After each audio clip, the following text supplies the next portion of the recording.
Internet hackers claim that confidential emails from scientists show that climate change data has been fiddled. They allege scientists have been cooking the books to support the view that the global warming is caused by human activity rather than a naturally occurring phenomenon. Well, we're now joined by British MP Peter Lilley, a former senior cabinet minister under Prime Ministers Margaret Thatcher and John Major, who's live with us in London to discuss the so-called ClimateGate affair.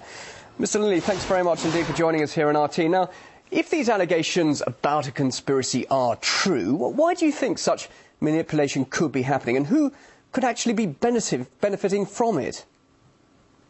Well, I think it's an example not so much of a conscious conspiracy, but of an unconscious conspiracy by a group of scientists who, from reading the emails, are so loyal to each other that they're determined to agree with each other even more than they're determined to agree with the facts. So if the facts no longer agree with their theory, they try and change the facts rather than trying to change their theory. And the people who benefit from it are obviously the scientists themselves, because they feel morally superior. They're leading a crusade, apparently, to save the world, and they believe in it profoundly, even when the facts refute them. And they also get large grants from government for carrying on this sort of research, and they wouldn't get it if they produced the opposite sort of conclusions. So these sort of emails being uncovered, if they are genuine, this could be a big blow to the environmentalist movement, could it not? It could, and the scientists concerned have had to admit that the emails are true. There may conceivably have been one or two filtered in which are not, but there's been no evidence of that or no suggestion of that so far.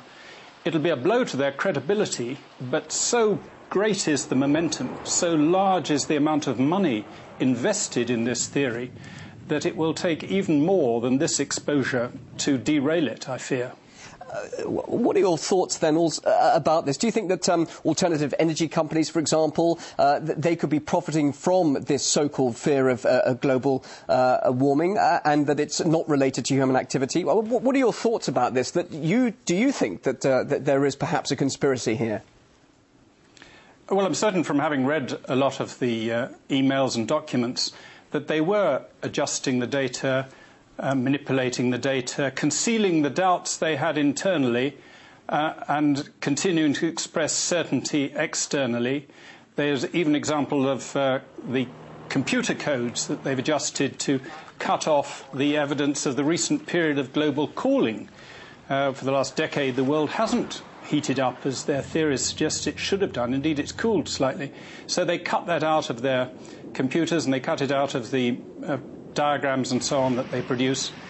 And likewise, they've altered the data in the past, or they've selected data from the past, which has wiped out the evidence of the so-called medieval warming period, when the world was probably warmer than it is now. Because after all, if it was warmer then without us all burning lots of hydrocarbons, it suggests that hydrocarbons aren't the only things that cause the temperature and the climate to change. But people are taking this extremely seriously. We're now seeing that there's a major climate change conference in Copenhagen, hoping to forge a new treaty to replace the current Kyoto Protocol. There must surely be some threat of global warming, otherwise these conventions wouldn't be happening. So what do you think about this future meeting?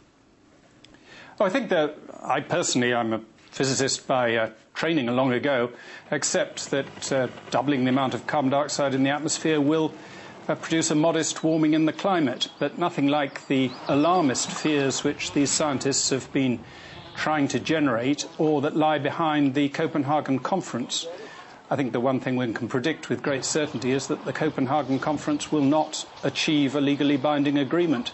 They'll simply agree to meet again, and tens of thousands of delegates will meet again somewhere else in a few months' time, burning lots of carbon in their jet aeroplanes and their air-conditioned rooms, and hypocritically telling us, the rest of us, that we shouldn't ever travel by aeroplane or burn any petrol or gas. But just finally, the fact is I'm sitting here in Moscow. There should be snow here at this time of year, and even amateur meteorologists or experts will think there is a case. There is global warming occurring at the moment. So do you really think that this money is being wasted, or do you think it could be put to better use? Oh, the climate changes and is very variable. The very day the British Parliament passed the Climate Change Act, which is the most expensive piece of legislation we've ever passed, committing us to cut our emissions of CO2 by 80% at the cost of some £400 billion, it snowed in London for the first time in October in 74 years. So it's been exceptionally cold sometimes, exceptionally warm a month or two later, but overall there's been no upward trend for the last decade. There was for the previous 2.5 decades, and before that it was actually cooling again from the war through till 1975. So they're trying to make an awful lot of a relatively short period of rapid warming and ignoring the cooling that occurred before it and the cooling that's occurred more recently. Very interesting to hear what you have to say. Peter Lilley, thanks very much indeed. British MP for the Conservative Party and former Government Minister, live in London. We appreciate your time here on RT. Thank you.